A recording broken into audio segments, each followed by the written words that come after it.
ഇന്നത്തെ നമ്മുടെ റെസിപ്പി നമുക്ക് എല്ലാവർക്കും കഴിക്കാൻ ഒത്തിരി ഇഷ്ടമായിട്ടുള്ള ഗോബി മഞ്ചൂരിയൻ്റെതാണ്. വളരെ എളുപ്പത്തിൽ റെസ്റ്റോറൻറ്റിൽ അതേ ഫ്ലേവറിൽ നമുക്ക് തയ്യാറാക്കി എടുക്കാവുന്ന നല്ലൊരു റെസിപ്പിയാണ്. അപ്പോൾ എല്ലാവരും ട്രൈ ചെയ്ത് നോക്കുക. ഇന്നത്തെ റെസിപ്പി ഇഷ്ടപ്പെടുകയാണെങ്കിൽ ലൈക്ക് ചെയ്യാനും ചാനലിൽ നിന്ന് ആരെങ്കിലും പുതിയതായിട്ട് കാണുന്നുണ്ടെങ്കിൽ സബ്സ്ക്രൈബ് ചെയ്യാനും മറക്കല്ലേ. വളരെ പെട്ടെന്ന് തന്നെ ഇതെങ്ങനെയാണ് വീട്ടിലുണ്ടാക്കിയെടുക്കുന്നതെന്നുള്ളത് നോക്കാം. ഇതിന് വേണ്ടിയിട്ട് ഒരു ബൗളിനകത്തോട്ടേക്ക് ഞാൻ 3 ടേബിൾ സ്പൂൺ അളവിൽ മൈദയാണ് എടുത്തിട്ടുള്ളത്. അതുപോലെ തന്നെ ഇതിലോട്ടേക്ക് 1.5 ടേബിൾ സ്പൂൺ അളവിൽ കോൺഫ്ലോർ കൂടി ചേർത്ത് കൊടുത്തിട്ടുണ്ട്. രണ്ടും ഒന്ന് മിക്സ് ചെയ്ത് വെച്ചിട്ടുള്ളതാണ്. അടുത്തതായിട്ട് നമുക്കിതിലോട്ടേക്ക് വേണ്ടത് കുരുമുളക് പൊടിയാണ്. അപ്പോൾ കുരുമുളക് പൊടി എടുക്കുന്ന സമയത്ത് വൈറ്റ് പെപ്പറായിട്ടോ സാധാരണ നമ്മുടെ കുരുമുളക് പൊടിയായിട്ടോ ഉപയോഗിക്കാം. ഞാനിവിടെ സാധാരണ കുരുമുളക് പൊടി 1 ടീസ്പൂൺ അളവിലാണ് ഉപയോഗിച്ചിട്ടുള്ളത്. അടുത്തതായിട്ട് ചെറിയൊരു കളറൊക്കെ കിട്ടുന്നതിന് വേണ്ടിയിട്ട് പിരിയൻ മുളക് പൊടിച്ചിട്ടുള്ളത് 1/4 ടീസ്പൂൺ തുടങ്ങി 1/2 ടീസ്പൂൺ വരെ ഉപയോഗിക്കാവുന്നതാണ്. ആവശ്യത്തിനുള്ള ഉപ്പ് കൂടി ഇട്ട് കൊടുത്തു കഴിഞ്ഞാൽ നമുക്കിതിലോട്ടേക്ക് വെള്ളം ഒഴിച്ചു കൊടുക്കാം.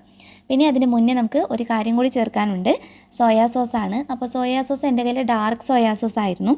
അതുകൊണ്ട് തന്നെ ഞാൻ 1 ടീസ്പൂൺ മാത്രമേ ഉപയോഗിച്ചിട്ടുള്ളൂ. ലൈറ്റ് ആണെങ്കിൽ 2 ടീസ്പൂൺ വരെ ഉപയോഗിക്കാം കേട്ടോ. വെള്ളത്തിൻ്റെ അളവ് എന്ന് പറയുന്നത് നോക്കിയിട്ട് വേണം ഒഴിച്ചു കൊടുക്കാൻ വേണ്ടിയിട്ട്. ഒരിക്കലും മൊത്തത്തിൽ ഒഴിച്ച് ലൂസായിട്ടുള്ള ബാറ്ററായിട്ട് റെഡിയാക്കി എടുക്കരുത്. അത്യാവശ്യം കുറച്ച് കുറുകിയിരിക്കുന്ന പാകത്തിൽ തയ്യാറായി കഴിഞ്ഞാൽ ഇതിലോട്ട് കോളിഫ്ലവർ ഇട്ട് കൊടുക്കാം. 350 ഗ്രാം കോളിഫ്ലവർ നല്ല ചൂടുള്ള തിളച്ച വെള്ളത്തിനകത്തിട്ട് നന്നായിട്ട് കുറച്ച് സമയം ഇട്ട് വെച്ച് നന്നായി കഴുകി എടുത്തിട്ടുള്ള കോളിഫ്ലവറാണ് കേട്ടോ ഇത്.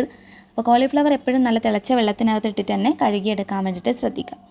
ഇനി ബാറ്ററുമായിട്ട് നന്നായിട്ട് ഇതുപോലൊന്ന് മിക്സ് ചെയ്തിട്ട് യോജിപ്പിച്ചെടുക്കണം. നിങ്ങൾക്ക് സമയമുണ്ടെങ്കിൽ ഒരു അരമണിക്കൂർ ഫ്രിഡ്ജിനകത്ത് ഫ്രിഡ്ജിൻ്റെ താഴ്ഭാഗത്തായിട്ട് നിങ്ങളൊന്ന് റെസ്റ്റ് ചെയ്യാൻ വെക്കുകയാണെങ്കിൽ ഒന്നുകൂടി നല്ലതായിരിക്കും. അല്ലെങ്കിൽ പുറത്ത് തന്നെയാണെങ്കിൽ ഒരു 10-15 മിനിറ്റ് വെച്ചാലും മതി. ഇനി നല്ല ചൂടുള്ള എണ്ണയിലോട്ടേക്ക് ഇട്ടിട്ട് ഫ്രൈ ചെയ്തെടുക്കണം. എണ്ണ നന്നായിട്ട് ചൂടായി വന്നതിന് ശേഷം മാത്രം ഇട്ട് കൊടുക്കുക. കൊടുത്തതിന് ശേഷം ഒരു മീഡിയം ഫ്ലെയിമിലോട്ടേക്ക് മാറ്റി വെക്കണം. ഏകദേശം നന്നായിട്ട് മൊരിഞ്ഞ് വരാൻ തുടങ്ങുന്ന സമയത്ത് ഫ്ലെയിം നന്നായിട്ട് കൂട്ടി വെക്കണം. അങ്ങനെയാണെങ്കിൽ നല്ല പെർഫെക്റ്റ് ആയിട്ട് നല്ല ക്രിസ്പി ആയിട്ട് നമുക്ക് റെഡിയാക്കിയെടുക്കാം. സാധാരണ നമ്മൾ ചുമ്മാ കഴിക്കാനൊക്കെ ചായക്കൊക്കെ വേണ്ടി ഉണ്ടാക്കിയെടുക്കാറില്ലേ. അപ്പോൾ അങ്ങനെ ചെയ്യുന്നതാണെങ്കിലും ഈ ഒരു മെത്തേഡ് നിങ്ങൾ ചെയ്യുകയാണെങ്കിൽ നല്ല ക്രിസ്പി ആയിട്ട് കിട്ടും. നല്ല ചൂടുള്ള എണ്ണയിലോട്ടിട്ട് മീഡിയം ഫ്ലെയിമിലോട്ട് വെക്കുക. അതിനുശേഷം ഹൈ ഫ്ലെയിമിലിട്ടിട്ട് പൊരിച്ചെടുക്കുക. അപ്പോൾ ഇത് റെഡി ആയിട്ടുണ്ട്. അടുത്തതായിട്ട് സോസ് തയ്യാറാക്കിയെടുക്കണം. ഇതിനു വേണ്ടി ഞാനിവിടെ 3 ടേബിൾ സ്പൂൺ അളവിൽ ടൊമാറ്റോ സോസ് എടുത്തിട്ടുണ്ട്. അതുപോലെ 1 ടേബിൾ സ്പൂൺ അളവിൽ ചില്ലി സോസ് കൂടി ഇതിനകത്ത് ഒഴിച്ചു കൊടുത്തിട്ടുള്ളതാണ്. അടുത്തതായിട്ട് വേണ്ടത് ഇതിലോട്ടേക്ക് സോയാ സോസാണ്. ഞാൻ നേരത്തെ പറഞ്ഞതുപോലെ ഡാർക്ക് സോയാ സോസാണ് ഞാൻ ഉപയോഗിച്ചിട്ടുള്ളത് 1 table spoon. Light soya sauce ആണെങ്കിൽ 1.5 ടേബിൾ സ്പൂൺ തുടങ്ങി 2 ടേബിൾ സ്പൂൺ വരെ ഉപയോഗിക്കാം. നമ്മളിപ്പോൾ ഒഴിച്ചു കൊടുത്തിട്ടുള്ള വെള്ളത്തിൻ്റെ അളവ് എന്ന് പറയുന്നത് 1/2 കപ്പ് അളവിൽ വെള്ളമാണ്. അപ്പോൾ ആ സോസിൻ്റെ ഇതിനകത്തും സോയാ സോസിനകത്തൊക്കെ ആവശ്യത്തിന് ഉപ്പൊക്കെ ഉണ്ടാകും. അപ്പോൾ നമ്മൾ ഇതിനകത്ത് പിന്നെ എക്സ്ട്രാ ഉപ്പൊന്നും ചേർക്കുന്നില്ല കേട്ടോ. അപ്പോൾ നമ്മുടെ ആ ഒരു സോസിൻ്റെ മിക്സ് റെഡി ആയിട്ടുണ്ട്. ഇനി നല്ല ഒരു ഇരുമ്പിൻ്റെ പാത്രം എടുക്കുന്നതാണ് എപ്പോഴും നല്ലത് ഇതുപോലെയുള്ള ഡിഷ് തയ്യാറാക്കി എടുക്കുമ്പോൾ. അതുപോലെ ഹൈ ഫ്ലെയിമിലിട്ടിട്ട് വേണം ചെയ്തെടുക്കാൻ. 2 ടേബിൾ സ്പൂൺ ഏതെങ്കിലും സൺഫ്ലവർ ഓയിലോ കോൺ ഓയിലൊക്കെ ഉപയോഗിക്കാം. നന്നായിട്ട് ചൂടായി വരുമ്പോൾ അതിനകത്തോട്ടേക്ക് ഒരു 7-8 വെളുത്തുള്ളി അരിഞ്ഞിട്ടുള്ളതും സ്പ്രിംഗ് ഒനിയൻ്റെ വൈറ്റ് ഭാഗം, അതായത് ആ വൈറ്റ് ബൾബ് പോലെയുള്ള ഭാഗം നമ്മൾ മുറിച്ചെടുത്തിട്ട് അത് ഏകദേശം 1 ടേബിൾ സ്പൂണിനടുത്ത് അതും ഇട്ട് കൊടുത്തിട്ടുണ്ട്. 2-3 പച്ചമുളക് നല്ല എരിവുള്ളത് നിങ്ങൾക്ക് ഇഷ്ടമുള്ള നിങ്ങളുടെ ആ ഒരു ഫ്ലേവറിനനുസരിച്ചിട്ട് ഉപയോഗിക്കാം. ഇതൊക്കെ വെളുത്തുള്ളിയും സ്പ്രിംഗ് ഒനിയനും അതുപോലെ തന്നെ എല്ലാം നമ്മൾ എണ്ണയിലിട്ട് നല്ല ഹൈ ഫ്ലെയിമിലിട്ടിട്ട് വേണം ചൂടാക്കിയെടുക്കാൻ. പിന്നെ അതുപോലെ ക്യാപ്സിക്കും നമുക്ക് അതുപോലെ സവാളയൊക്കെ ഇട്ട് കൊടുക്കാം. ഒരു 1/4 കപ്പ് അളവിലൊക്കെ ഉപയോഗിച്ചാൽ മതിയാകും. ഇഷ്ടമുള്ള രീതിയിൽ മുറിച്ചെടുക്കാം. ഒന്നുകിൽ ഈ ഒരു സൈസിൽ മുറിച്ചെടുക്കാം, അതല്ലെങ്കിൽ ചെറുതായിട്ട് വേണമെങ്കിൽ നിങ്ങൾക്ക് ചെയ്തെടുക്കാം.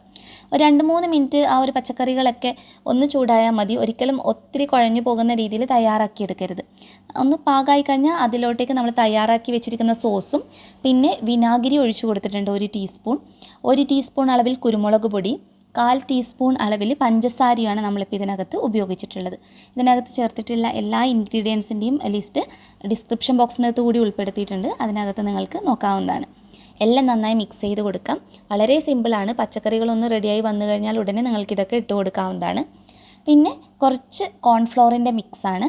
ഒരു 2 ടീസ്പൂൺ അടുത്ത് കോൺഫ്ലോർ 2 ടേബിൾ സ്പൂൺ അളവിൽ വെള്ളമായിട്ട് മിക്സ് ചെയ്തിട്ടുള്ളതാണ് ഞാൻ ഒഴിച്ചു കൊടുത്തിട്ടുണ്ടായിരുന്നത്. കോൺഫ്ലോർ ചേർത്ത് കുറച്ച് സമയം മിക്സ് ചെയ്യുമ്പോഴത്തേക്ക് തന്നെ ഇത് കുറുകി വരാൻ തുടങ്ങും.